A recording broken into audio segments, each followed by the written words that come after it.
Welcome to the third in a series of webinars hosted by NASC and put on by members of our preferred supplier program.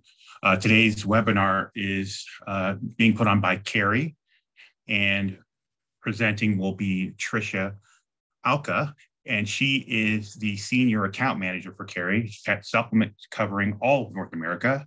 She is a chemical engineer by degree and has worked in the food and pet food ingredient space for more than 15 years. In her current role, Tricia provides commercial and technical support to pet supplement customers using Kerry's BC30 probiotic, as well as Kerry's multiple proactive health technologies. Also with us today, we have Eric Bauer. Eric is the Senior Technical Services Manager for Kerry's Proactive Health Group. He's a microbiologist that has been with Kerry for more than 7 years. Much of that time has been spent in Kerry's Food Protection and Fermentation Group, where he's focused on industrial fermentation, food manufacturing, process development, and process engineering. In his current role, Eric provides science, technical, and application support to customers using Kerry's BC30 probiotic. Without further ado, we'll turn it over to Tricia. Great. Thanks, Bill. I really appreciate that introduction, and really appreciate everybody attending today. We're very excited to be here, and we're very grateful to the NASC for allowing us to present to you today, and we hope that you find the information useful, as our goal is really to support you as you create products that improve the lives of pets. Today, I will review the supplement market. That's where we'll start, and their growth drivers. Next, you can see on the agenda that we're going to go through some of our tips. So I'm really excited to show you today a recent consumer survey that we conducted and some of the outcomes of that. Then I'll turn it over to Eric, where he will go through a comprehensive overview of probiotics. And lastly, to round out our agenda today, he will go through some solutions for tackling common probiotic challenges. And again, as Bill mentioned, please feel free to put your questions in the chat so we can address those at the end of the presentation. All right, so first, we really want to set that stage of the pet supplement market for the US. So what we show here is that the US represents about 50% of the global pet supplement market, which is a very large portion, certainly. And as you can see on the left, over the last 5 years, the supplement market has grown over 5%. This growth, the supplement growth, is on par with growth that we have seen in other pet nutrition categories as well. As part of that growth, we are seeing a lot of new product launches. As you can see on the right side of the slide, according to Innova, the #1 claim for new products in pet nutrition market since 2018 is joint health, with a huge growth of 118%. That's closely followed by digestive and gut health, so at 85%. You can see that #3 there is immune health claims, and we'll go into why some of these are important and relevant, certainly. And then to round out the top 5, we have skin health and brain health. For some of these claims, the increase is over 75% since 2018, and that's just a really huge number. And it really makes you wonder, what is driving these new product launches? So when we start to look at the reasons certain claims are growing in popularity, we tend to look back at the pet parents. On this slide, we explore why health and wellness is on consumers' minds. Certainly a lot of things have changed for people since 2020. I'm sure you're thinking of some. And as we went through this, I certainly did too. I know some of my habits and lifestyle has changed since we're navigating through this global pandemic. For example, in our household, we added a new furry family member. You saw his picture on the first slide. His name is Ernie. And we have been really enjoying having him as part of our family. And he's helped us become more active outside as we focus more on health and wellness. And that trend is definitely in line with a lot of consumer behavior studies and articles you've probably seen. On the left, we have highlighted that 64% of global consumers are more conscious about their health and wellness as a result of COVID-19. Kerry conducted some consumer research with proactive health shoppers and found, as noted on the right side of the slide, the top 5 reasons that consumers are purchasing health supplements. The number 1 reason is immune system support, which certainly makes sense in today's context. But you will also see that healthy bones and joints comes in at number 2, improved energy, which I know, that's one that I consider as well very important, is number 3, promote good digestive health. And the last one, certainly not least, is better sleep. So to explore what this means for pets, Kerry recently invested some resources in a market insight survey of over 1,000 US dog and cat pet parents. We're excited to share those results with you today.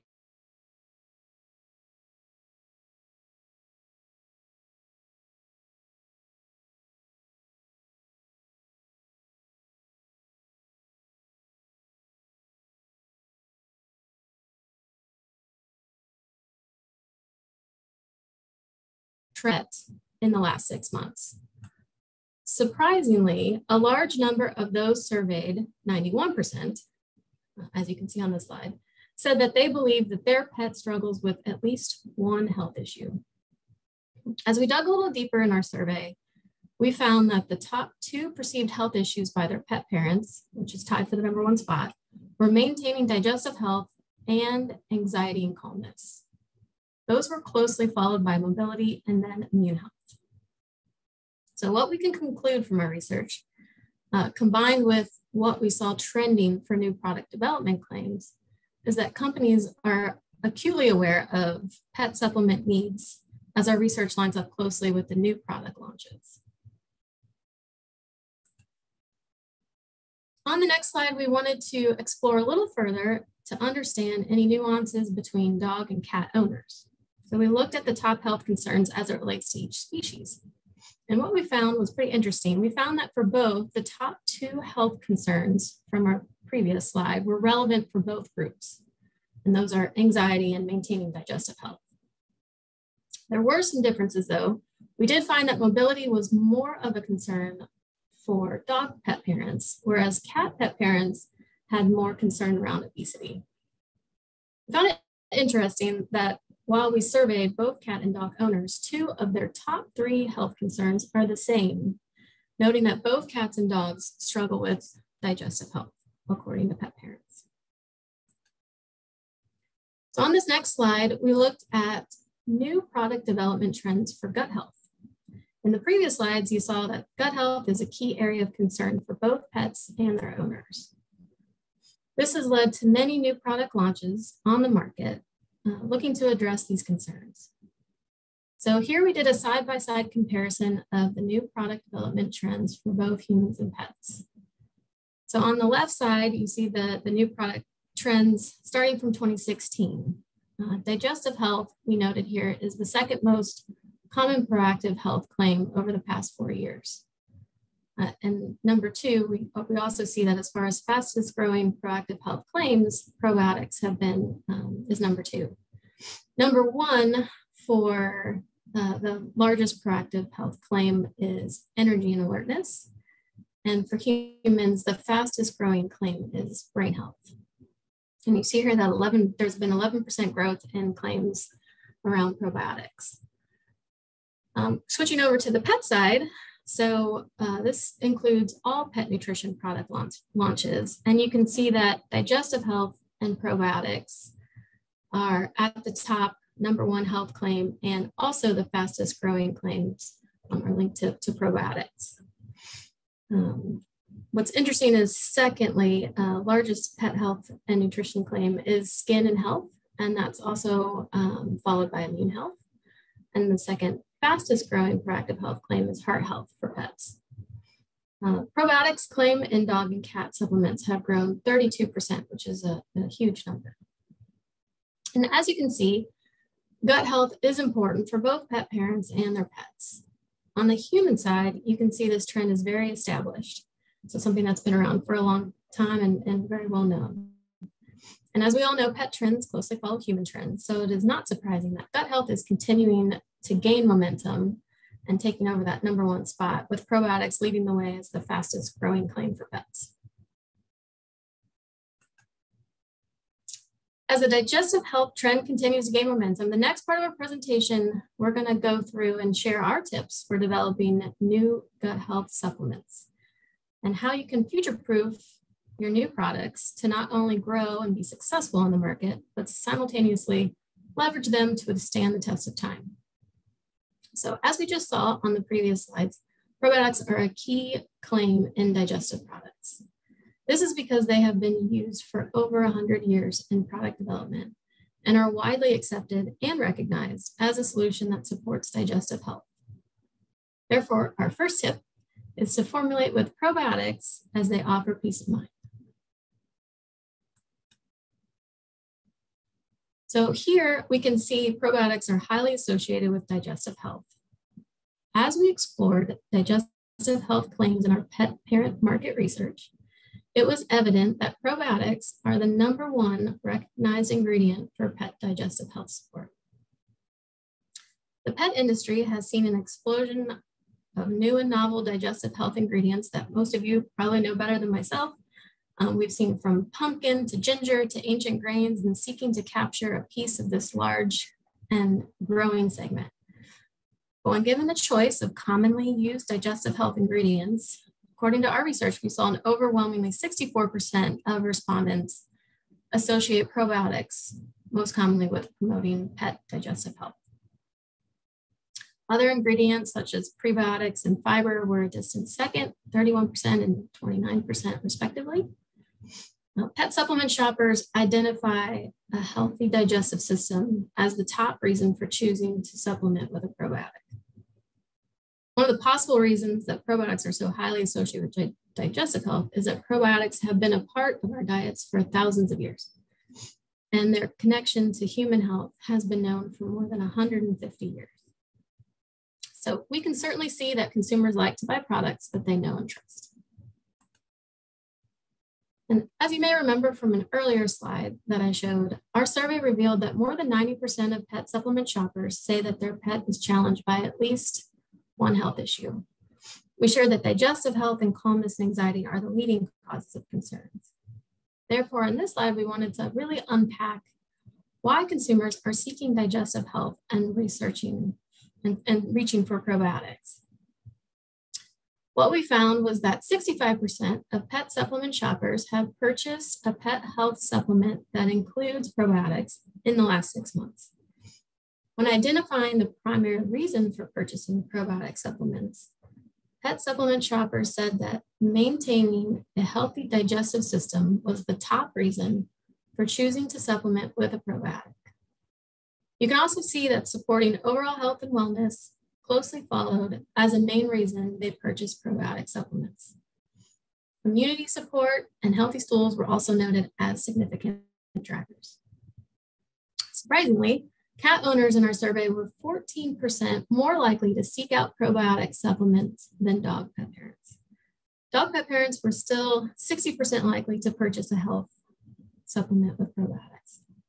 So overall, you can see that utilizing probiotics in your product can provide a high level of confidence to your solution that owners associate with maintaining digestive health for their pets.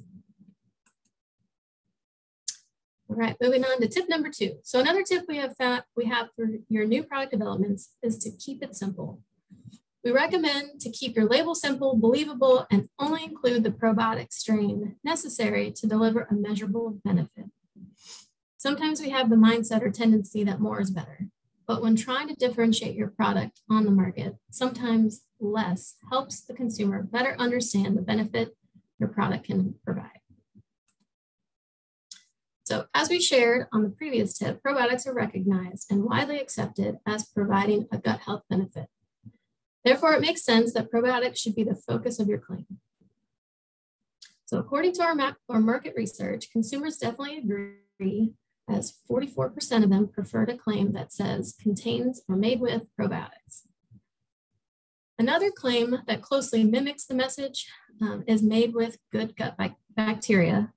Combine these two, it really makes up the top claims that pet supplement shoppers seek when buying a gut health supplement for their pet. The other claims in the top 5 were also very interesting.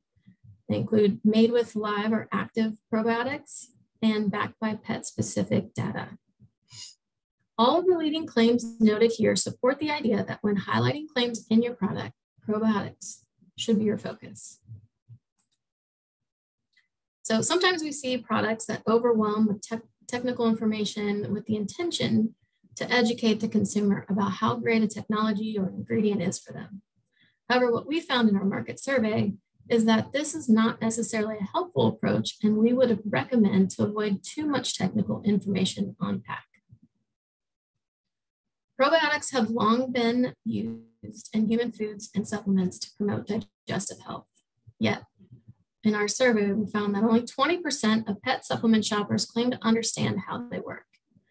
And this knowledge gap is even wider amongst younger shoppers. One thing we found interesting is that there is even a gap of knowledge between dog and cat pet parents. So 41% of cat owners claim to not understand how they work, compared to 27% of dog owners. So one reason this is particularly interesting is that we previously shared on an earlier slide that cat pet parents were more likely to seek out probiotic supplements than dog pet parents, but yet they are less likely to understand how they work. So surprisingly, only half of the pet supplement shoppers are interested to learn more about how probiotics help support pet health. Again, this could be because it is such a widely known solution and is considered a trusted ingredient already. So overall, there is a low understanding of probiotic strains. When it comes to identifying specific strains, roughly a third of pet supplement shoppers haven't even heard of the 10 most used strains in the pet market. However, there are some probiotics that have a higher share of recognition amongst pet supplement shoppers, including Lactobacillus acidophilus and Bacillus coagulans and Lactobacillus casei. Pet parents are looking for simple and believable claims with leaner labels. One way we recommend appealing to these needs is by offering simple formulas that only include the probiotic strain or strains and ingredients necessary to deliver measurable health benefits. As you saw on previous slides, simplifying your label could offer a bigger benefit versus a long list of strains that pet supplement shoppers are unlikely to recognize. More is not necessarily better, and Eric will hit on some differences between probiotic strains later on as part of his presentation.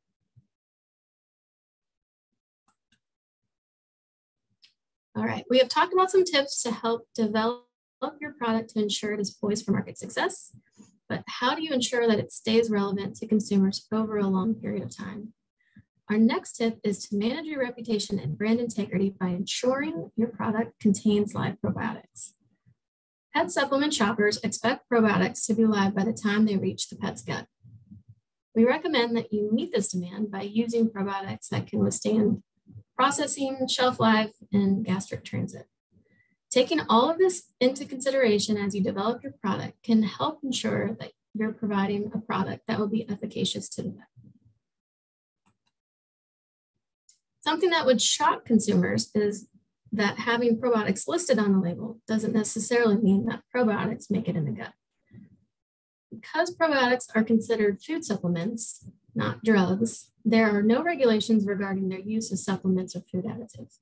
Various studies have reported that quality control among probiotic supplements intended for human or animal use is poor, with a significant percentage of products either not containing the organisms stated on the label, not containing the numbers of organisms stated on the label, or containing additional species. As an example, here we wanted to show you a study conducted outside of Kerry where they pulled 19 commercial pet food products and evaluated them against their label claims. And what they found was that all of them claimed to include probiotics. None of them contained all the organisms that were listed on the label, and just over half contained one or more of the organisms listed on the label. The majority of pet supplement shoppers agree that it is important for probiotics to be living by the time they reach their pet's gut. A failure to deliver live probiotics could be damaging to a brand. So if you remember from our consumer survey, products containing live probiotics was the #3 claim that gut health supplement shoppers were seeking. Therefore, live probiotics are certainly important and bring value to their products. So as you can see here on this slide, 63% of pet supplement shoppers indicate being likely to switch brands if they found out that probiotics in their pet supplement are not live by the time they reach the pet's gut. The challenge with many common probiotic strains used for pet food, treats, and supplements is that they are not hardy enough to survive the journey from processing through shelf life and gastric transit to reach the pet's gut in an efficacious quantity. Therefore, offering guaranteed live probiotics can pay dividends. So as you can see from our consumer research here, 79% of pet supplement shoppers are willing to pay 10% more for live probiotics. And a quarter of shoppers are willing to pay 50% or more for live probiotics. Making solutions that contain live probiotics, is really key to future-proofing your product and brand. All right, so our last tip for future-proofing your product is to back any claims with pet-specific data. We recommend that you formulate with published, peer-reviewed data that shows efficacy in supporting digestive health in pets. Having a product on the market with pet-specific data to support your claims offers value to the consumers and peace of mind to you. So despite the long-standing use of human and animal nutrition of probiotics, the body of scientific research supporting probiotic efficacy in pets is limited. So many probiotics on the market lean on human and other animal data to support product claims. However, more and more pet parents are seeking science-backed solutions for their pets, according to our research. And the most important factor to probiotic pet supplement shoppers is pet-specific clinical research. With more than a third of pet supplement shoppers reporting to be willing to pay at least 50% more for probiotics that are backed by pet-specific data, brands can really add value to their products by choosing probiotics that support this growing consumer need. In fact, we found, as you can see on this slide, 83% of pet supplement shoppers are willing to pay more for probiotics backed by pet-specific data. Sorry. So just to quickly recap before handing it over to Eric, our tips for future-proofing your digestive health supplements include formulating with probiotics as they offer peace of mind, keeping your formulation simple is our #2 tip. #3, using a probiotic that can deliver live probiotics to manage gut health and your reputation. And the last one that we just reviewed was back any claims with pet-specific data. So we hope you enjoyed hearing the outcome of our pet parent market research to help support your product developments. We'll be more than happy to help support any of your digestive health product developments with our consumer insights and solutions. When Eric will go through our Probiotics 101 next, and we'll go through those details now. So thank you. Thanks, Tricia. Yes, as Tricia said, I'm going to take us through a little bit of a Probiotics 101.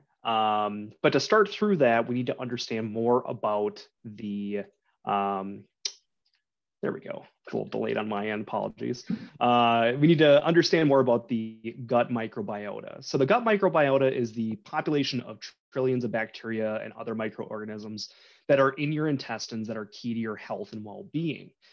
So when we're talking about this, there's two main roles that the gut microbiota play. Inside the digestive tract, they help harvest the food that you eat into energy. They help improve your gut motility. They reinforce that gut barrier, which is the first line of defense when it comes to consuming food. Additionally, they help synthesize vitamins and metabolites that are very important for health. They also synthesize and modulate hormones, which are very important for everyday function. And they also help protect against pathogens. Even further, the gut microbiota does impact your body outside the gut as well. It helps bolster your immune system. It helps produce and modulate hormones. It helps affect those circulating blood lipids that you have, as well as it helps influence your brain, your liver, kidney, and vaginal tract functions. So as you can see, the gut microbiota has a very big role to play in your body. Everyday life, though, doesn't always keep that in check. A lot of times it can get out of balance just due to different kinds of stressors that are impacting your body and your life and your pet's bodies. These could be anything from taking antibiotics to other types of medication that impact your gut. Just having poor diet or dramatic changes in the diet can also impact that. We see it in aging as well as illness and just overall stress that could be happening. Travel is another big factor that definitely impacts your everyday metabolic conditions through your gut. And this is because of a lot of those changes in your daily routines. So in order to really keep the gut microbiota in check, there's several different things that, according to the International Scientific Association for Probiotics and Prebiotics, have come up with. There are many different ways to keep in mind as you're trying to control your gut microbiota. So one of the biggest ones is, obviously taking antibiotics and microbiome influencing drugs only when needed. Obviously, when you're taking antibiotics, that's really going to damage a lot of your current normal flora in your gut. Eating a diverse range of foods is also very important, especially those that are very high in fiber, as well as those that may contain live microorganisms through the process of fermentation. Maintaining a healthy weight is always important, as well as exercise and making sure to get enough sleep. And as well, one of the biggest factors is taking a probiotic or a prebiotic. Seems to be frozen here. There we go. So what is a probiotic? So by definition of the World Health Organization, a probiotic is any live microorganism which, when administered at efficacious quantities, confer a health benefit to the host. So that's an extremely wordy definition to essentially say three things. A probiotic is something that's live in your diet, it's consumed at an efficacious quantity, and it provides a health benefit to the person or the animal consuming it. So these are the big three to keep in the back of your mind as we go through this presentation. In terms of probiotics, there are two main types of probiotics. We have vegetative probiotics as well as spore-forming probiotics. The common difference between these two is the actual survivability. So vegetative cells, which you can see on the left-hand side of the screen, they are more fragile. They're more susceptible to not only manufacturing processes, but also to the actual survival through the gastric transit to your gut. A lot of times this is due to their fragility in their actual cell wall. The other type of probiotic that we're talking about is the spore-forming probiotic. So essentially, you can think of these as tiny little seeds of bacteria that will eventually grow into the vegetative cell once it hits your gut. This allows for a lot more flexibility when it comes to manufacturing, as well as it also provides that additional survival through the gut. And you can see the difference between the two here. The spore-forming cell on the right has that very thick natural spore coat that encapsulates the actual DNA of the bacteria, which allows it to grow when it's in the right conditions. And as Tricia highlighted earlier in the presentation, more CFUs or colony forming units is not always necessary, and it's not always better for you. A lot of times what dictates the amount of bacteria added is what clinical data is going to be supporting it. Each bacteria is very unique. So if you don't have clinical data to support it, there's really no sense in adding 500 billion versus 1 billion. What's really important is to ensure that there's clinical data, peer-reviewed, published, that will support the actual benefits of the probiotics that you're intaking. And this is something that can be seen on the market as of right now. There are several probiotics that may have a halo effect to them, but really don't have substantial clinical data for those specific strains.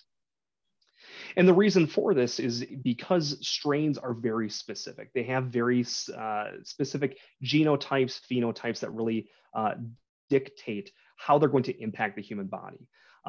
So, some probiotics that might have very good digestive health benefits may not really help on the immune health side of things and vice versa. Again, what's really important is making sure that there is published, peer-reviewed data to show and demonstrate the efficacy of these strains. And you can think of these strains as kind of like snowflakes. They're very unique. They're very independent from one another, depending upon the strain that they actually are. No two strains are the same. And again, this is why it's very important to make sure that there's clinical data that's supporting the actual probiotic that you're planning to use in your products. one of the easiest way to think about strain specificity is if you were buying a car. So let's just take a, to the 50,000 foot level. I would like to buy a Japanese car. Well, this is very similar to the bacterial group, and most probiotics, if not all probiotics, are considered lactic acid bacteria. So if we take that a step further, well, what kind of Japanese car would you like? Well, I would like a Honda. This gets us down to the genus level, or in the BC30 case, Bacillus. If we get one step further, I want to have a Honda Accord. That gets you to your species. So this is your Bacillus coagulans when you're looking at BC30. But now, if you're trying to get to that specificity, that's very important to understand when you're looking at the peer-reviewed published data. That's where you get down to the actual make of the vehicle. So you want a Honda Accord EXL V6 sedan, which that gets us down to the strain level. And that would be for BC30, the Bacillus coagulans GBI 306086. So you can see, if we were to take that one step back and you would get a Honda Accord that's only a V4, or maybe it's a two-door car, that's going to be very different when you get to the actual strain level. So some of the considerations, in addition to the peer-reviewed published studies, that you want to consider when you're looking at developing products with probiotics is, what kind of approvals do they have in different types of market? On the human side, are they US FDA GRAS? Are they QPS in the EU? For pet side of things, are they AFCO approved? When you get down to it, is the strain widely recognized in the market? Is it used in the market right now? Are all the inclusions actually supported by those published peer-reviewed papers? Will it survive manufacturing? Will it survive the shelf life? Those are very important. And additionally, some things that are not always considered is, will your probiotic actually survive through the GI and through the digestive tract to the gut to give that consumer the benefits that they need? And one of the biggest issues and one of the biggest challenges that we see with probiotics is the survivability. As I touched on earlier in the presentation, these vegetative cells, they're typically the lactobacillus, the bifidobacteriums. They are a lot more fragile. They're having a lot harder time getting through the manufacturing process. They sometimes cannot even survive through the low pH of the stomach and the bile salts and the acid that's in there. So this really has a big hurdle to overcome in the manufacturing side of it. But additionally, even in the finished product, you'll likely have to refrigerate them because they will not be stable throughout the shelf life of that product. So one of the biggest solutions that we have right now is using BC30. BC30 is a unique spore-forming probiotic with a natural protective shell that protects the probiotic from manufacturing processes and gastric transit. So it'll actually reach the gut in efficacious quantities to give the consumer the actual benefits. And when we're looking at BC30, when we're comparing it versus vegetative cells, BC30 will survive most manufacturing processes, and it's stable over the product's shelf life. We have clinical data to support that it does survive through the gastric transit, and it doesn't require to be refrigerated as long as the product has a water activity of less than 0.7.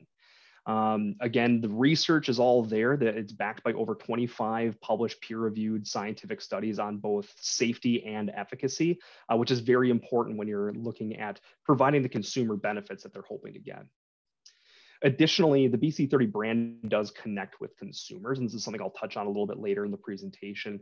But the brand educates consumers about probiotics. It delivers on ingredient transparency, and then it also ultimately just builds trust in the consumer. If they can see that point of reference with the logo or even the strain name on the back, it takes them directly to a website when they Google it that will give them any kind of information they're curious about on the actual probiotic.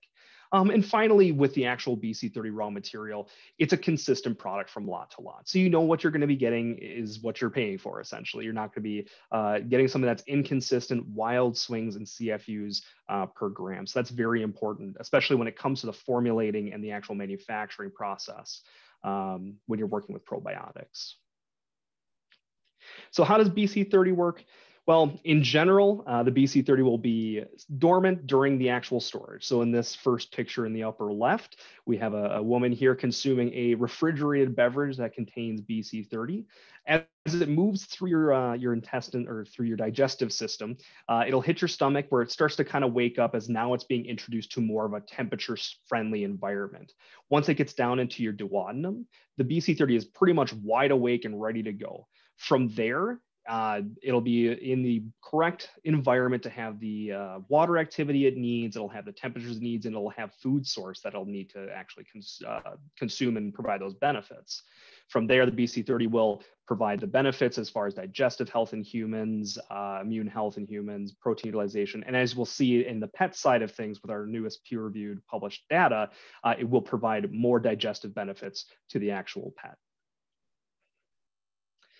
And so the big picture with BC30, it survives from manufacturing to the stomach. So it's manufactured in the United States. It'll survive transit and shipping to the customer warehouse, where it can be stored for up to 3 years at ambient temperatures. It'll survive most manufacturing processes. It'll survive on the shelf as long as it's stored appropriately, and it'll survive through the digestive system to provide those benefits to the host. So when we look at the BC30 probiotic compared to those vegetative cells, this picture is very good to kind of give a better idea of, the starting points of both and how they will actually end up in the actual gut. So when we look at this on the top row, we have our spore-forming probiotics, which is BC30. You can see that because it's durable, because it's resilient, it'll survive through that processing, it'll survive through the shelf life and ensure that the host is actually going to be getting that efficacious quantity in the GI tract. When we look at the vegetative cells, you can see that they may be starting with quite a bit, but through the processing, you see a substantially more die-off through the process. And even on shelf life, if it's not stored appropriately, or even if it's stored appropriately, it can have even more substantial die-off through the shelf life, which means by the time it actually gets through your digestive system and trying to survive through that, you have even less probiotic there, which means you have to start with a lot more in order to compensate for that.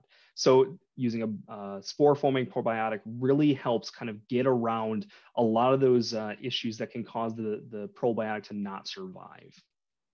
And when we're talking about the actual pet side of things, in our newest study, which I'll get onto, I believe in the next slide or so, we do know that the BC30 does improve digestibility in dogs. So the research that we have recently conducted through KSU shows that the digestive health has improved. The dry matter digestibility was improved by about 3.5%. It also showed that there was protein utilization in the gut, as well as gross energy utilization, which is very important to have when you're using a probiotic to have this clinical data. The BC30, it has a lot of supporting documents as well. So it's kosher and halal certified. It's allergen free. For humans, it's US FDA GRAS as well as the QPS in the EU. And it's also AFCO approved ingredient, which is fantastic. As far as the available concentrations, there's 3 main levels. There's 15 billion CFU per gram, 9 billion CFU per gram, and 2 billion CFU per gram. The digestive claims, the suggestive claims are probiotic and then also guaranteed live probiotics as well. So here's a little bit more of a deep dive into that clinical study that I was just talking about. So essentially, this was done through KSU in their Department of Brain Science and Industry. Essentially, what they were doing was looking at how BC30 would be impacting the human pet, the dogs primarily. Before this, we were using human models to kind of extrapolate for dogs, because we do tend to see that with humans and dogs, there tends to be a little bit of similarity between them, which this clinical data does seem to prove. So at 1 billion CFU per daily serving, we were able to see and determine that there was digestive health benefits. There was dry matter digestibility benefits, as well as protein utilization and gross energy utilization. So from here, taking it a little bit further, what does this mean for the actual customers? The addition of BC30 can help support 3.5% improvement in dry matter digestibility when consumed at a daily rate of 1 billion CFU per serving. So essentially, this is where we start a lot of our information and a lot of our targeted claim levels to ensure that we're matching this clinical data that we were able to generate. And because of this, and especially on the human side as well with the clinical data there, BC30 is seen as highly believable. Being a branded ingredient really helps kind of pinpoint consumers to a focal point when they're looking for products that are containing probiotics.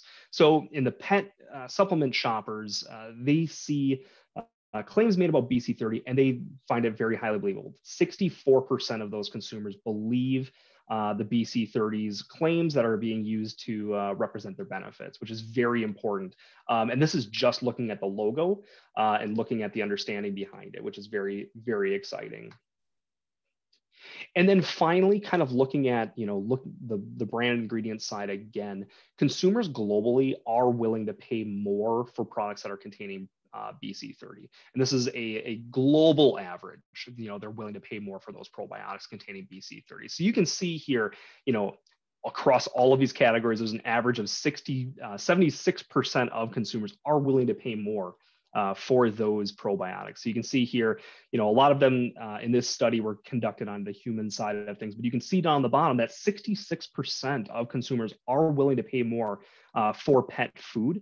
And then moving all the way up through there, you can see dietary supplements as well, which is very important. The fact that, we are able to really have this product demonstrate the safety, the efficacy, and essentially give those consumers the benefits that they need. And with that, I think I'm going to turn it back over to Bill, who's going to be going through some of the questions that we probably have in the chat.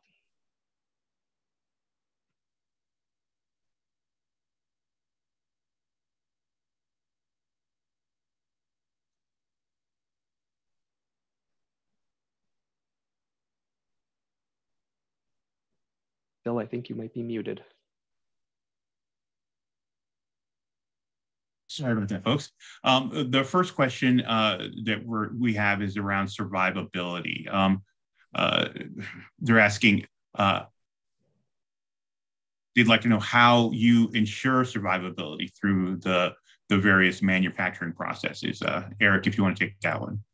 Yeah, sure. So the way that BC30, we do confirm on this, we do have a USP monograph that is an accredited method to test BC30, and it's highly specified for BC30. Essentially, what you'll end up doing is working with me primarily during the development phase. We'll look at the process where the BC30 can be added to get the best survivability rates. But at the end of the day, we will be testing the product to ensure the BC30 is going to be in an efficacious quantity for the consumer itself. Excellent, thank you. Next question is the pet-specific study that you referenced earlier, is that available to review? And Tricia, if you want to take that one. Sure, yeah, no, thank you, Bill. Yeah, great question. So yes, that one is available. We actually published that in the Journal of Animal Science back in May of this year. So we can send a direct link to the study as a follow-up to this webinar. That's not a problem. Okay, excellent. Is there an advantage to offering multiple probiotic strains versus a single probiotic? Yeah, I can take that one. The main advantage you would see is really inconsequential whether or not there's more strains versus less strains. What's really important is having a probiotic strain that has the clinical data to support the benefits you're claiming. If you do have a co-culture of probiotics that you're adding to a product and you have clinical data to support it, that's just fine. However, it doesn't really necessarily matter one way or the other. If you have clinical data to support a single strain like BC30 does, it really wouldn't be more advantageous for you to add an additional strain. At a certain point, you'll be having diminishing returns in terms of benefits, essentially. And the co-culture you mentioned would be just an additional strain added to your formulation. Yeah, that's correct. Essentially, multiple strains added together.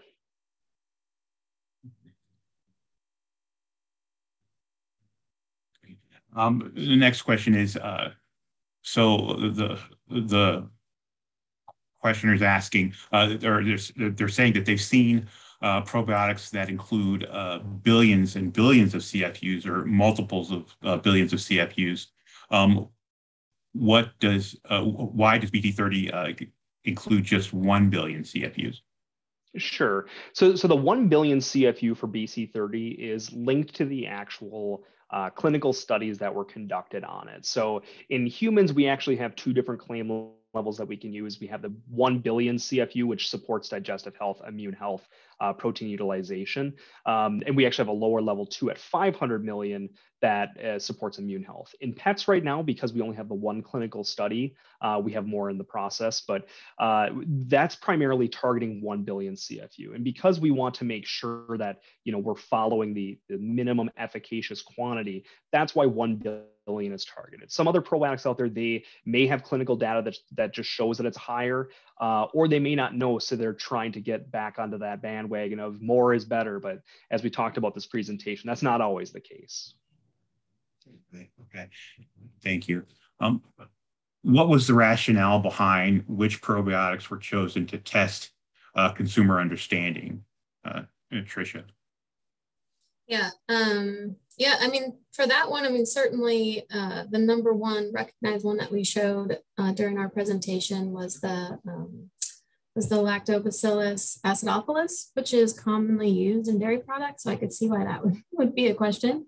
And that list was identified to share with consumers because they're the top 10 strains that are most commonly used in pet supplement NPD, according to ANOVA's ingredient database from 2016, I think, to 2020. So we chose those strains based on that.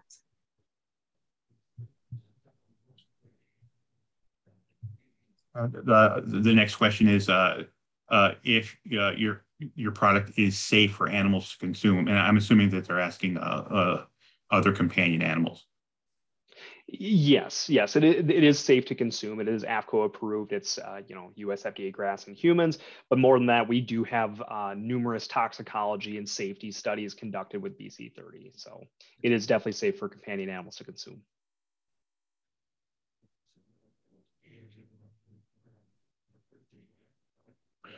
Next question is they're asking if they have to use the BC30 logo when including the product in their formula.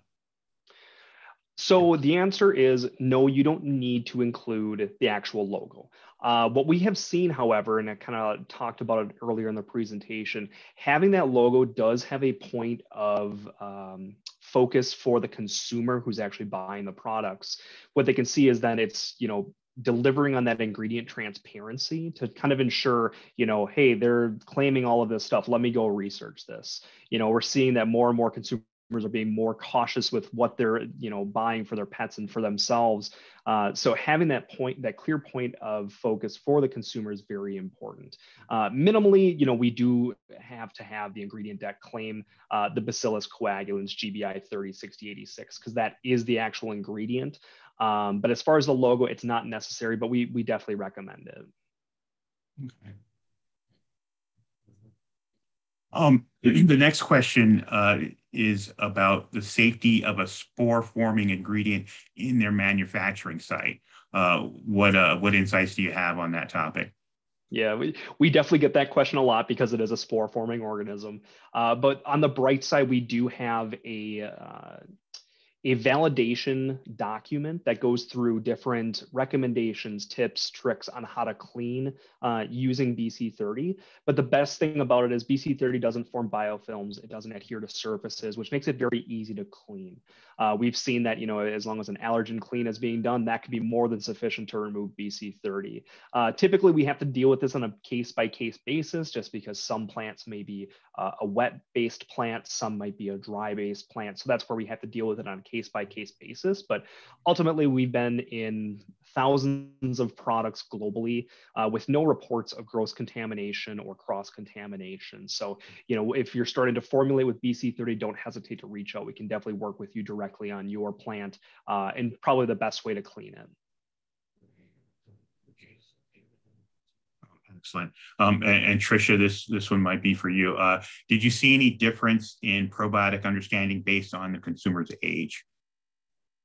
Yeah, I mean, we kind of alluded to that during that part of the presentation. We definitely saw a direct comparison. Let me see if I can find here sort of what that looked like. Yeah, I mean, so it was about 16% of shoppers over the age of 60 claim to not understand. So that's a pretty small number compared to the 36% of 18 to 29-year-olds that had a lack of understanding around probiotics. So, I mean, it could be a combination of different things where, the older shoppers maybe are utilizing those more in their supplements, but definitely saw a direct correlation with age on the consumer for sure. Excellent. Okay. Looks like we got a two-parter here. Do the probiotics need to be refrigerated before we use them? And then to follow up, and what about refrigeration during the finished product handling? Okay, I can take that one. So the BC30 in the raw material powder format does not require any kind of refrigeration. It can be stored ambient for up to 3 years. As long as there's no moisture abuse to it and everything like that, it'll remain stable.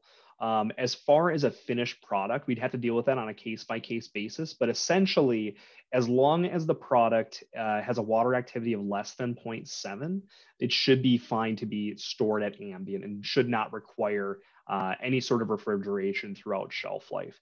If your product has higher water activity, we will need to have it refrigerated. Otherwise, the BC30 can germinate. It doesn't necessarily provide any sort of like negative impacts. All that would happen is over the shelf life, the BC30, if it's germinated, can slowly die off, which means that the consumer would not get the actual health benefits because now you're at a lower efficacious quantity than what would actually be desired.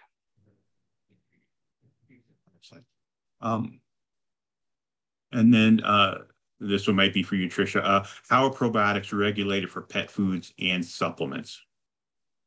Yeah, it's a good question. I mean, they're different for pet food or supplements. So on the pet food side, they're regulated at the state level, and they need to be in compliance with AAFCO regulations. And for probiotics sold as pet supplements, I mean, obviously, you know, Bill, as well as I do, that the NASC process can certainly help companies meet the safety and efficacy requirements that you guys established with the NASC. Thank you.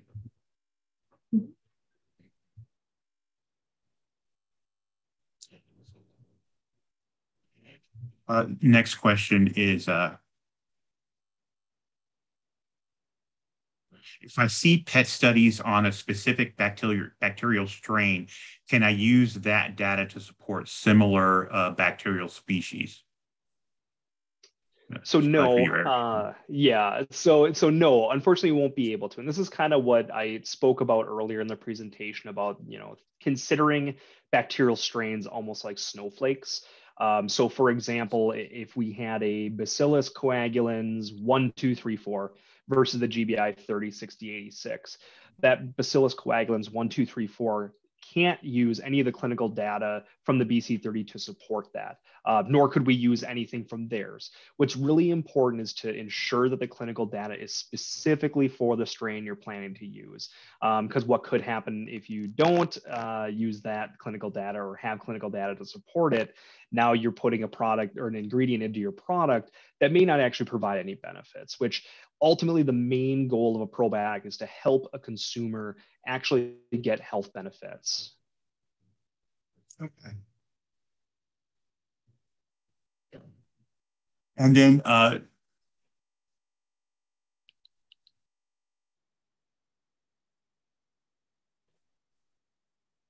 you mentioned probiotics and fiber were ingredients most associated with digestive health.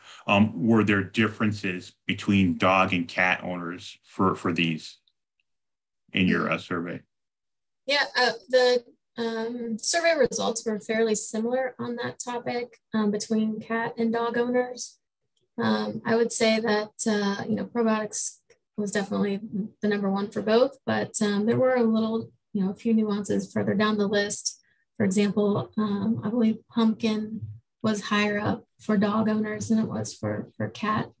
But certainly if anyone would like to see more of that information, you can reach out to me following the webinar, and I'd be happy to go through. I don't have all of them off the top of my head, unfortunately, but I could certainly go through those details, offline after the webinar. Excellent, thank you. Yeah. And then what is the source of your Bacillus coagulans? So this one we can't get into too much detail here on the presentation because it is proprietary. However, if you do decide to start working with BC30 and you would like to know once we have an NDA in place, we'd be happy to share that information with you. We're kind of coming towards the end here. I'd like to thank the folks that attended this. We have extremely high engagement with our membership and our constituents and friends that make these webinars successful. So we really do appreciate everybody attending and staying involved with NASC content. And with that, I'll thank Tricia and Eric for giving us a really informative webinar. We really appreciate it.